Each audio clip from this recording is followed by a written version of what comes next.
बच्चों सुप्रभातम, कैसे हो? ओके।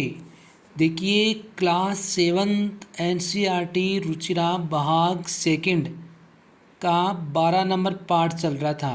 कौन सा नंबर पार्ट था बच्चों? 12 नंबर पार्ट का हिंदी अनुवाद होने के बाद आज हम इसके कुछ अभ्यास क्वेश्चंस को पढ़ेंगे। ठीक है, क्या पढ़ेंगे? इनके अभ्यास क्वेश्चंस को करेंगे। देखना, सबसे पहले वाला क्वेश्चन देखना, उच्चारणम कुरुत। क्या करना है इसका? केवल आपको उच्चारण करना है।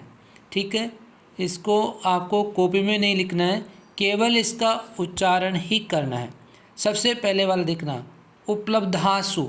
आप इस साथ साथ में इसका उच्चारण कीजिए ताकि आपका उच्चारण भी अच्छा हो। तो सबसे पहले वाला क्या है? उपलब्धासु। आया समझ में? उसके बाद में चिकित्सा शास्त्रम, भूगोल शास्त्रम विद्यमानः। शाबाश। आगे, संगणकस्य वैशिष्ट्यम वाङ्मये अर्थशास्त्रम। आगे देखना, उसके बाद में सेकंड नंबर क्वेश्चन, प्रश्नानाम एक पदेन उत्तराणि लिखत। प्रश्नों के उत्तर एक पद में लिखिए। इनके उत्तर क्या करना है? केवल एक पद में लिखना है। तो देखना, सबसे पहले वाला क्वेश्चन देखना, का भाषा प्राचीनतमः, यानी कौन सी भाषा प्राचीन है? तो इसका आंसर क्या होगा? बताइए, देखिए क्या होगा? शाबाश। कौन सा होगा? संस्कृत भाषा। तो इसका आंसर हो जाएगा संस्कृत भाषा। तो यहाँ पे लिख लो इसको।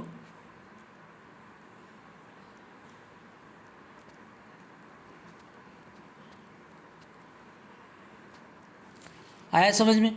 उसके बाद में आगे देखना बच्चों, शून्य से प्रतिपादनम क अकरोत, यानी शून्य का प्रतिपादन किसने किया? तो शून्य का प्रतिपादन किसने किया? बताइए, देखिए, आर्यभट्ट है। इसका आंसर क्या हो जाएगा? आर्यभट्ट है। लिखना,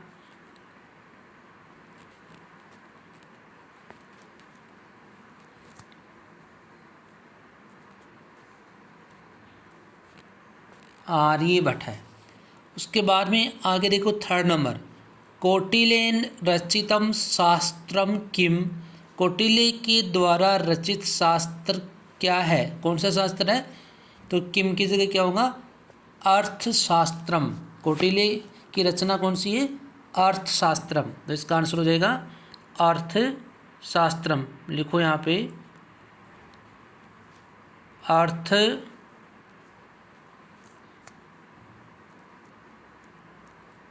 शास्त्रम हो गया। उसके बाद में आगे देखना, 4 नंबर, कस्याः भाषायाः काव्य सौंदर्यम अनुपम, यानी कौन सी भाषा का काव्य सौंदर्य अनुपम है? तो कौन सी भाषा का है? क्या आंसर होगा इसका? संस्कृत भाषा। शाबाश।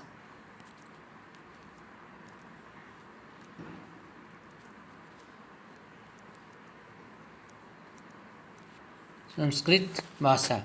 आगे आ की मात्रा भाई देख लेना सही। ठीक है, आ की मात्रा इसके आगे। उसके बाद में आगे वाला, का अभ्युदय प्रेरयन्ति, यानी को क्या अभ्युदय, अभि प्लस उदय, इसका संधि विच्छेद क्या होता है? देखना, संधि विच्छेद क्या होता है इसका? अभि प्लस उदय। यहाँ लिख दूँ तो इसका संधि विच्छेद क्या होगा? अभि प्लस उदय, है ना? तो कौन सी संधि होगी इसमें? यण स्वर संधि। कौन सी? यण स्वर संधि। आया समझ में? तो देखो इसका आंसर क्या होगा? का अभ्युदय प्रेरयन्ति। तो इसका आंसर क्या हो जाएगा? संस्कृते विद्यमानः सूक्तय, यानी संस्कृत में विद्यमान जो सूक्तियाँ हैं वो क्या करती है? प्रेरित करती है। तो इतना बड़ा यहाँ नहीं लिख के आप एक बार चैप्टर में देखिए इसका आंसर। चैप्टर में इसका आंसर देखना, ये रहा चैप्टर में, यहाँ से देखना, ये इसका आंसर लिखा है, संस्कृते विद्यमाना ते अभ्युदयाय प्रेरयन्ति, है ना। तो इसका आंसर हो जाएगा कौन सा, कितने नंबर है ये, कितने नंबर है, लास्ट वाला ना। तो यहाँ पे लास्ट में लगा लो भाई। उसके बाद में आगे वाला देखना, आगे क्वेश्चन देखना, आगे है थर्ड नंबर। थर्ड नंबर का पहला देखिए, इसमें भी क्या है, प्रश्न के उत्तर एक वाक्य में लिखना है। एक वाक्य का मतलब समझ गए, एक वाक्य का मतलब होता है यानी जो क्वेश्चन जो वर्ड है, आया समझ में। तो क्वेश्चन वर्ड की जगह आपको आंसर लिखना है और उसके बाद में आगे पूरा का पूरा सेंटेंस जो क्वेश्चन में दे रखा वही लिखना है, ठीक है। जैसे और आगे जो प्रश्नवाचक चिन्ह है उसकी जगह क्या लगाना है, पूर्ण विराम लगाना है। तो पहले वाला क्वेश्चन देखना, पहले वाला क्वेश्चन क्या है, संगणकस्य कृते सर्वोत्तमा भाषा का। अब देखो का यहाँ पे क्वेश्चन वर्ड आ गया, ठीक है, का। तो इस का की जगह केवल आपको आंसर लिखना है, ठीक है। बाकी पीछे वाला इसमें सेम लिखना है। तो संगणक से कृते सर्वोत्तमा भाषा का की जगह क्या हो जाएगा, संस्कृत भाषा। तो संस्कृत भाषा लिख लेना इसकी जगह भाई।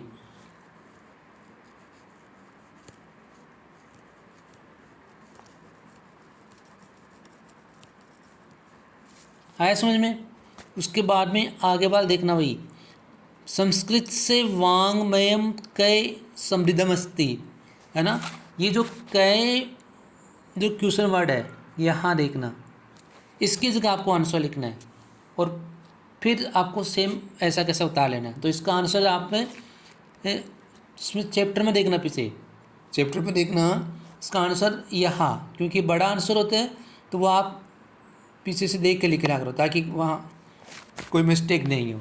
तो इसका आंसर कहाँ से हो जाएगा, ये देखो वेदई, वांग्मयम वेदई, ये लिखा हुआ ना, वेदै पुराणै नीतिशास्त्रै चिकित्साशास्त्राभिः च समृद्धमस्ति, ठीक है। यहाँ तक हो जाएगा इसका आंसर। तो कौन सा ये ख का आंसर होगा। उसके बाद में आगे देखना, ग क्या है, संस्कृतम किम शिक्षयति, संस्कृत क्या शिक्षा देती है, क्या शिक्षा देती है। तो इसका आंसर देखना, देखना पीछे देखना इसका चैप्टर में, ठीक है। तो चैप्टर में इसका आंसर कहाँ आ जाएगा, ये रहा। तो संस्कृत हमें क्या शिक्षा देती है, सर्वभूतेषु आत्मवत व्यवहारम क्रतुम संस्कृत भाषा सम्यक शिक्षयति, है ना। तो इसका आंसर ये हो जाएगा भाई, यहाँ से लेकर यहाँ तक। आया समझ में। तो ये कौन सा है, ग। नंबर देख लेना, जिसका नंबर लगा हुआ है उसके अकॉर्डिंग आपको इसका आंसर करना है, कहीं भी मिस्टेक नहीं करनी है। नहीं समझ में आए उसको कमेंट बॉक्स में डालो भाई कौन सा नंबर नहीं समझ में आया। आगे, अस्माभिः संस्कृतम किमर्थम पठनीयम, हमें संस्कृत किस लिए पढ़नी चाहिए, किस लिए पढ़नी चाहिए। तो ये जो किमर्थम जो समय लिखा हुआ है इसकी जगह आंसर करना है। जैसे ऊपर वाले में किम था ना, वैसे इसमें किमर्थम की जगह आंसर लिखना है।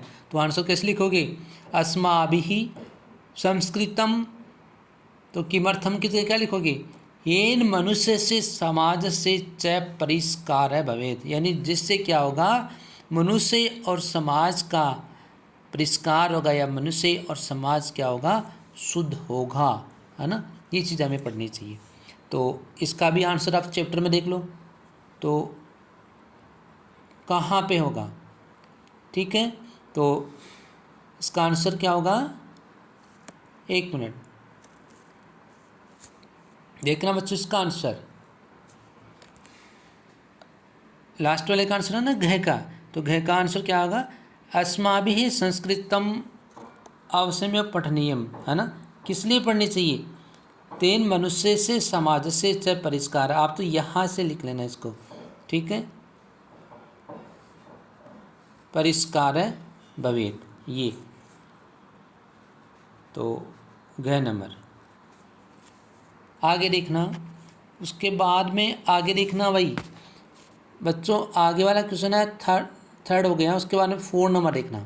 4 नंबर है इकारांत स्त्रीलिंग शब्द रूपम अधिकृते रिक्त स्थानानि पूरयेत्, यानी नीचे जो रिक्त स्थान दे रखे हैं, खाली स्थान, उसमें आपको भरना है। ठीक है, स्त्रीलिंग शब्द दिए हुए सब में। तो सबसे पहले वाला देखो गति शब्द लिखा है, गति का पूछा है प्रथमा, तो प्रथमा का गति क्या होता है, गति है, गति गतये।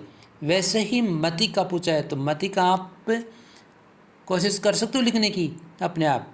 ठीक है, तो चलो मैं बता देता हूँ।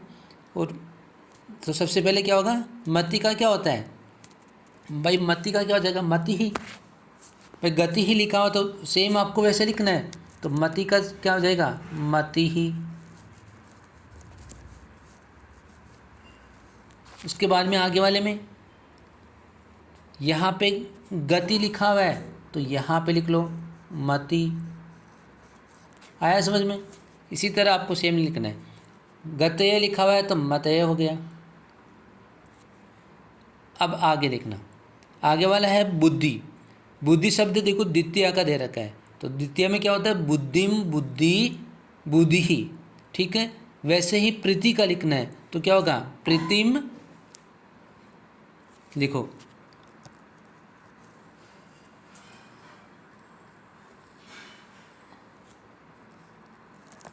प्रीतिम,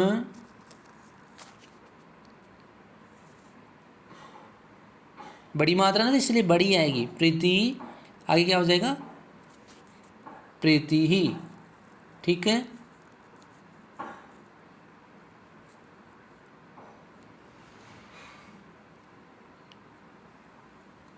आगे आगे वाला देखना। उसके बाद में है नीति। नीति का देखना भाई, नीति का क्या पूछा है, नीति में देखो तृतीया पूछा है, तो तृतीया में क्या होता है, नित्या, नीतिभ्याम, नीतिभिः। वैसे ही शांति का लिखना है, तो शांति का क्या होगा, शांत्या। ठीक है, शांति का क्या होता है, शांत्या, तो शांत्या लिखना, शांत्या। उसके बाद में आगे वाले में नीति व्यायाम लिखा है, तो यहाँ पे क्या लिखोगे, शांति व्यायाम, तो शांति व्यायाम लिख लो, शांति व्यायाम। आया समझ में। और आगे लिखा हुआ शांति भी। वैसे ही आगे वाला देखना मति। मति का लिखा है, मति में क्या पूछा है, चतुर्थी, तो चतुर्थी में क्या होता है, मतय या मतय। फिर मति व्यायाम, मति भी। तो वैसे ही कि इसका पूछा है प्रकृति का, तो प्रकृति ही भाई सेम लिखना है उसके जैसे, तो कैसे लिखोगे, प्रकृति ही लिखो।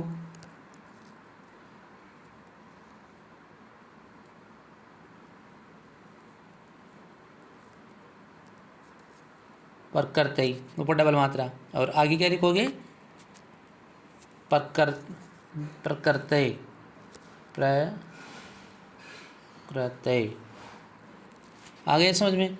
आगे प्रकृति व्यायाम, और यहाँ पे क्या हो जाएगा, प्रकृति भे, प्रकृति भे। ठीक है, ये लास्ट में ये लिखा हुआ है, जहाँ नहीं समझ में आए उसको कमेंट बॉक्स में डालने की कोशिश करें। कीर्ति ही, कीर्ति क्या होता है, पंचमी विभक्ति में पूछा है, तो पंचमी में क्या होता है, कीर्त्याः, कीर्तिः, कीर्तिव्याम।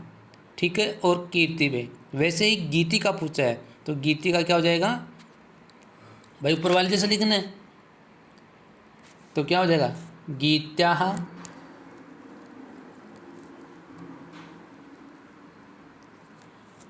और उसके बाद में विसर्ग लगा हुआ है, आगे गीते ही, इसके भी विसर्ग, आगे गीतिभ्याम, और आगे गीतिभे।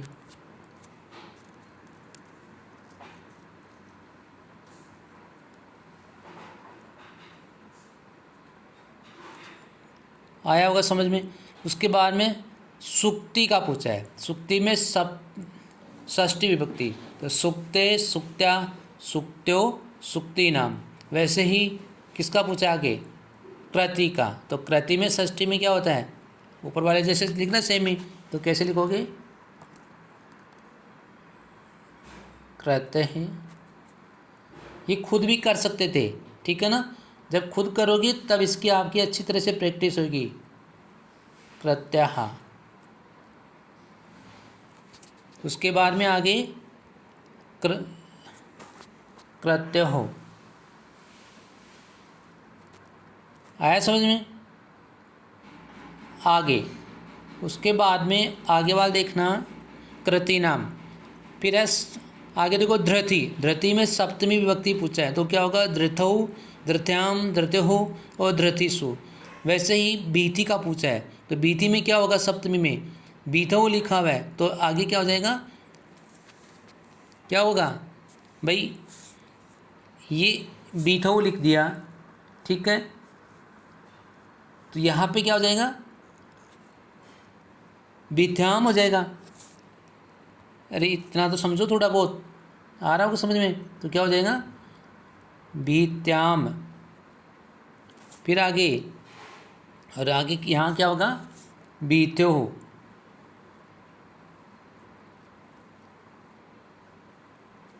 और आगे क्या होगा, बीथिसु,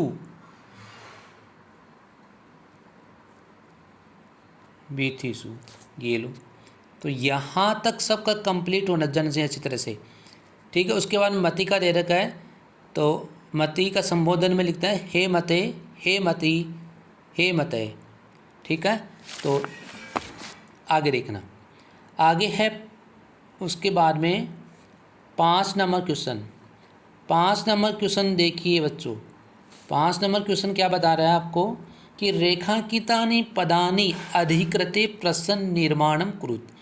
ये जो रेखा खींची हुई ना, नीचे देखो लाइन खींची हुई है ना, जैसे इसको देखो निधि के नीचे लाइन खींची हुई है, उसकी जगह आपको क्या करना है, क्वेश्चन वर्ड लिखना है। क्या लिखोगे उसकी जगह, क्वेश्चन वर्ड लिखना है, क्वेश्चन शब्द लिखना है। तो संस्कृते विज्ञान विज्ञानो निधि सुरक्षितो अस्ति, तो निधि के जगह आपको क्या लिखना है, क है।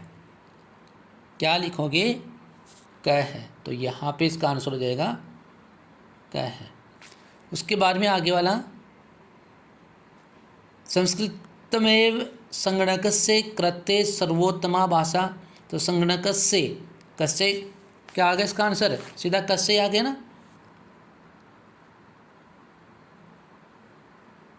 कस्य।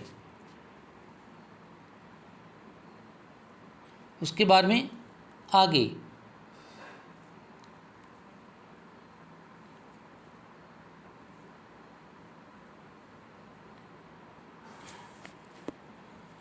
वाला देखना भाई, आगे वाला है शल्य क्रियायाः वर्णनम संस्कृत साहित्ये अस्ति, तो संस्कृत साहित्य की जगह आपको क्या लिखना है, यानी शल्य क्रिया का वर्णन किसमें है, किसमें है, यानी कस्मिन, कस्मिन का मतलब है किसमें, तो कस्मिन इसका आंसर हो जाएगा। तो इसका आंसर क्या हो जाएगा,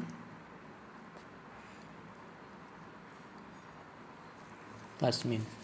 उसके बाद में आगे वाला, वृष्टान प्रति ही अस्माभिः प्रियम व्यवहर्तव्यम, तो वृष्टान की जगह क्या हो जाएगा, कान। कान जो आपके कान है वो कान है। आगे आगे देखना भाई, आगे वाला क्वेश्चन है 6 नंबर, उदाहरणानुसारम पदानाम विभक्तिम वचनंच लिखत, यानी नीचे जो उदाहरण लिखे हुए उसके अकॉर्डिंग आपको क्या करना है, विभक्ति और वचन लिखना है, उदाहरण जो भी लिखे हुए। सबसे पहले वाला देखना, जैसे संस्कृत है, संस्कृत षष्ठी विभक्ति है, एक वचन है, वैसे ही आगे 6 नंबर में देखना, गति ही, गति में कौन सी विभक्ति होगी, गति में षष्ठी विभक्ति होगी, कौन सी होगी, षष्ठी विभक्ति, तो षष्ठी विभक्ति लिख लो भाई यहाँ पे। उसके बाद में आगे षष्ठी विभक्ति कौन सा वचन है, एक वचन, एक वचन, पूरा मैं शॉर्टकट लिख रहा हूँ, पूरा ऊपर से देख के लिख लेना। उसके बाद में आगे नीति में, नीति में कौन सी विभक्ति होगी? प्रथमा। प्रथमा, ये लाइन खींची हुई है, इसका थोड़ा सा ध्यान दे लेना, ये पहले कहीं पे लाइन खींच गई। उसके बाद में प्रथमा के में भी आगे क्या होगा? एक वचन, तो इसमें भी एक वचन हो जाएगा, सेम लिखना है। उसके बाद में आगे सुक्तय, तो सुक्तय में कौन सी विभक्ति होगी? द्वितीया। कौन सी है? सुक्तय। सुक्ति में, सुक्तय में कौन सी हो गई भाई? पहले वाले में षष्ठी, उसके बाद में प्रथमा, और उसके बाद में कौन सी है?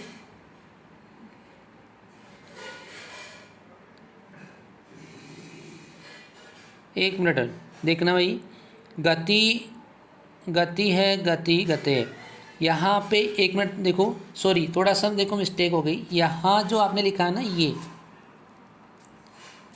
एक मिनट इरेज कर देते हैं इसको।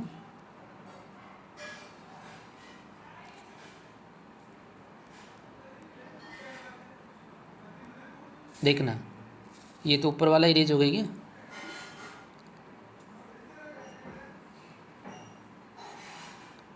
ऊपर वाला भी इरेज हो गया साथ में, है ना? तो इस उसके ये क्या था? कस्य, ठीक है। और उसके बाद में ग में क्या था? कस्मिन। क्या था? कस्मिन, यहाँ लिख लो, कस्मिन। और इसका नीचे वाला का क्या लिखा था? कान। अब आगे वाले में क्या लिखा था? गति ही, गति, गति, गति है, गति गते है ना? तो इसमें कौन सी विभक्ति होगी? प्रथमा। प्रथमा हो गई, षष्ठी नहीं है, प्रथमा होगी, प्रथमा विभक्ति है, प्रथमा। प्रथमा, षष्ठी तो ऊपर वाले में थी, ठीक है, इसलिए ऊपर वाला उसमें फिल हो गया। उसके बाद में षष्ठी प्रथमा का क्या है? एक वचन है, तो एक वचन यहाँ पे सेम लिखना है। उसके बाद में आगे नीतिम, नीति में कौन सी होगी? द्वितीया।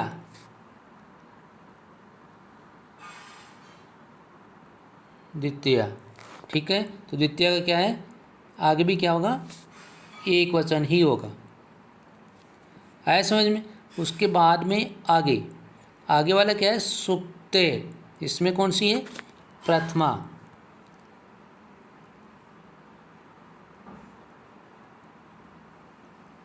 प्रथमा, प्रथमा का यहाँ पे क्या होगा?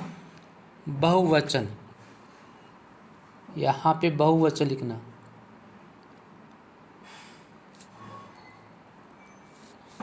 ठीक है, अंगुली से थोड़ा सही नहीं लिखा जा रहा है, इसलिए थोड़ा सा समझ के लिखना बेटा, ठीक है।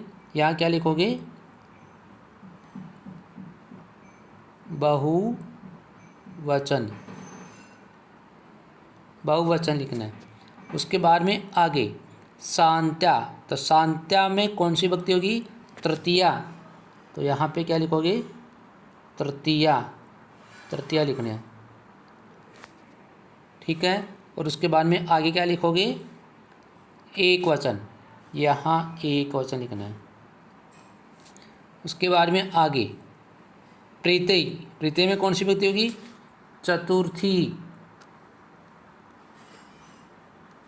चतुर्थी। और आगे एक वचन। और उसके बाद में मतिसु, मतिसु में कौन सी विभक्ति है? सप्तमी। तो क्या लिखोगे इसका आंसर? सप्तमी लिखोगे। और आगे यहाँ क्या लिखोगे? बहुवचन, बहुवचन लिखोगे। उसके बाद में आगे देखो 7 number question, last, last 7 number question है, यथा योग्यम संयोज्य लिखत, यानी इनको आपस में क्या करना है? मिलान करना है। सबसे पहले वाला देखना, कोटिलेन, कोटिलेन, कोटिले की द्वारा क्या रची गई है? हैं बताइए भाई, कोटिले की क्या द्वारा क्या रची गई है? अर्थशास्त्र। तो अर्थशास्त्र यहाँ पे अर्थशास्त्र हो जाएगा। और चिकित्सा शास्त्र, चिकित्सा शास्त्र किसके द्वारा? चरक सुश्रुतयो योगदानम। शून्य से आविष्कार, शून्य का आविष्कार किसने किया? आर्यभट्ट ने। ठीक है। संस्कृतम ज्ञान विज्ञान पोषकम सुक्ते अभ्युदयाय प्रेरंती, है ना। तो ये आपके क्वेश्चंस पूरे कंप्लीट हो चुके हैं। ठीक है। आगे देखना, इसके कुछ नीचे और कुछ लिखा होगा। नीचे क्या लिखा हुआ है चैप्टर में कि संस्कृति स्मृति नीति सुक्ति परिस्थिति पद्धति दृष्टि और आगे क्या है? धृति शांति प्रीति इत्यादि शब्दः मति शब्दवत् स्त्रीलिंगे प्रयुक्तः भवन्ति। ये शब्द सारे के सारे स्त्रीलिंग शब्द है ना। जैसे मति शब्द लिखते हैं वैसे ही इनका भी आप लिख सकते हो। एतेषां शब्दानां चतुर्थी पंचमी षष्ठी सप्तमी विभक्ति नाम एक वचन यानी द्वे द्वे रूपे बहुत है, दो दो रूप है। यथा जैसे गते गते गत्यः गतेः गत्याम गतो, यानी इसका जो इनके दो दो रूप बनते हैं भाई। जो चतुर्थी में दो बनेंगे और पंचमी षष्ठी में दो दो होंगे और सप्तमी में भी दो दो होंगे। उसके बाद में देख लो गणित शास्त्रम। गणित शास्त्र क्या होता है? एक तो देखो मैथमेटिक्स, है ना, कॉम्प्राइज अर्थमेटिक, और उसके बाद में क्या है? चिकित्सा शास्त्र किसके बारे में होते हैं? यानी जो मेडिकल साइंस होती है ना उसके बारे में। वास्तुशास्त्रम, और उसके बाद में रसायन शास्त्रम, केमिस्ट्री को कहा जाता है। ज्योतिष शास्त्रम, है ना, एस्ट्रोनॉमी कहा जाता है। और उसके बाद में विमान शास्त्रम, एरोनॉटिक्स कहा जाता है। तो ये आपके कुछ क्या थे, याद रखने वाली कुछ बातें थी, वो आपको रखना है कि भाई गणित शास्त्र क्या होता है, चिकित्सा शास्त्र क्या होता है, वास्तुशास्त्र क्या होता है, रसायन शास्त्र क्या होता है, ज्योतिष शास्त्र क्या होता है और विमान शास्त्र क्या होता है ना। वो चीज़ें इसमें लिखी हुई है। तो यहाँ तक सबका कंप्लीट हो जाना चाहिए भाई, यहाँ तक सबका क्या हो जाना चाहिए? कंप्लीट हो जाना चाहिए। तो आज चैप्टर नंबर 12 के क्वेश्चन आंसर कंप्लीट हो चुके हैं। ठीक है। जहाँ नहीं समझ में आए उसको कमेंट बॉक्स में ज़रूर डालें। ठीक है। और इस चैप्टर के क्वेश्चन आंसर आपको पूरे कंप्लीट कर लेना है। अब इस क्लास 7th का केवल एक ही चैप्टर बचा है, चैप्टर नंबर 13। ठीक है। तो वो भी इसी सप्ताह में आपका हो जाएगा। तो तब तक आप इसी चैप्टर को अच्छी तरह से पढ़ते रहिए, समझते रहिए। ठीक है। तो 7th क्लास का सिलेबस पूरा होने वाला है। और ओके, थैंक्स।